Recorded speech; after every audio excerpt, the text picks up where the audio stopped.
Assalamualaikum warahmatullahi wabarakatuh. Waalaikumsalam. Selamat pagi anak-anak. Pagi.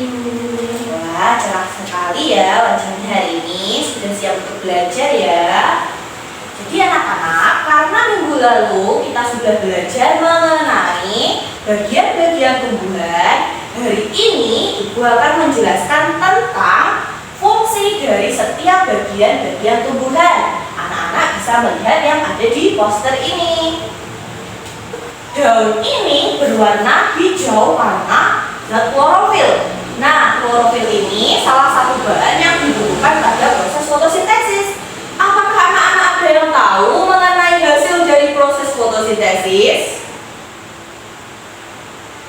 Oke, silakan dijawab Mentari. Makanan untuk disimpan tumbuhan. Oke, betul sekali Mentari. Tapi ada jawaban lain untuk hasil dari proses fotosintesis. Apakah ada yang tahu? Oke, silakan Yogi dijawab.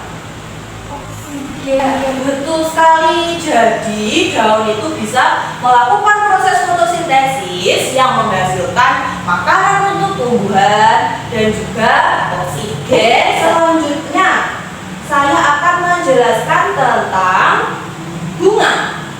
Bunga ini memiliki warna-warni yang sangat cantik. Dengan begitu, apakah anak-anak tahu fungsi dari bunga yang berwarna-warni ini? Oke, Yogi, apa fungsi bunga? Untuk menarik serangga dan kupu-kupu untuk hinggap. Oke, betul sekali. Jadi, kalau bunganya itu berwarna-warni, serangga itu akan tertarik untuk hinggap di atas bunga tersebut. Nah, dengan begitu akan terjadi yang namanya proses penyerbukan.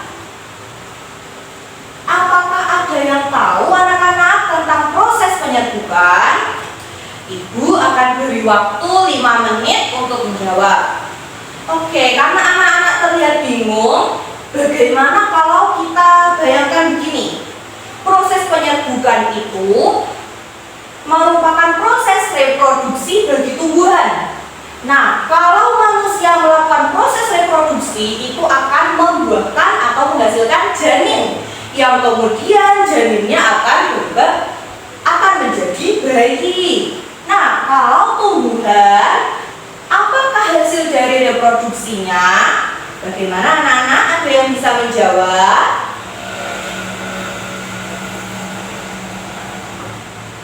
Baik, Mentari, apa jawabannya?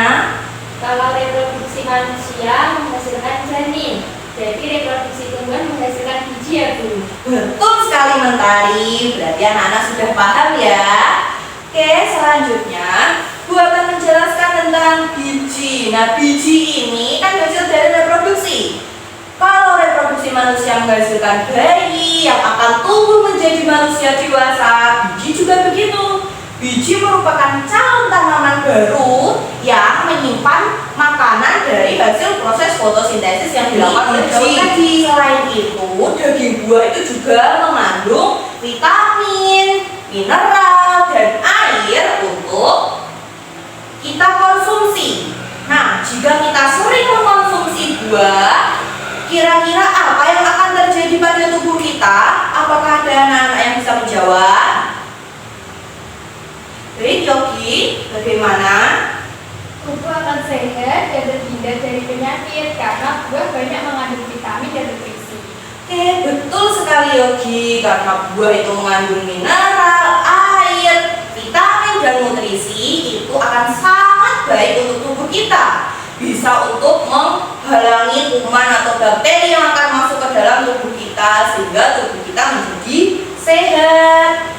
Dari pelajaran dari ini, kira-kira apakah ada anak-anak yang masih bingung?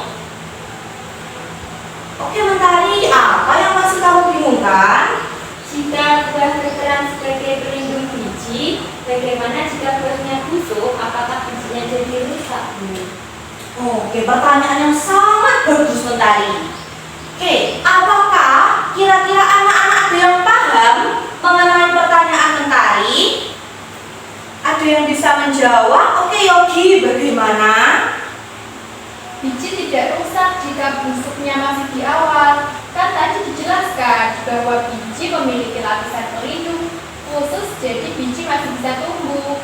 Oke, sangat tepat Yogi. Jadi, jika pembusukannya masih dalam tahap awal, belum yang sampai berubah menjadi hitam itu, biji masih bisa tumbuh dan masih bisa ditanam karena memiliki lapisan khusus untuk melindunginya. Oke anak-anak, sekian pelajaran hari ini. Anak-anak hari ini sudah sangat pintar, sangat tepat sekali menjawab pertanyaannya.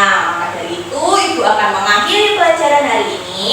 Sekian anak-anak. Wassalamualaikum warahmatullahi wabarakatuh.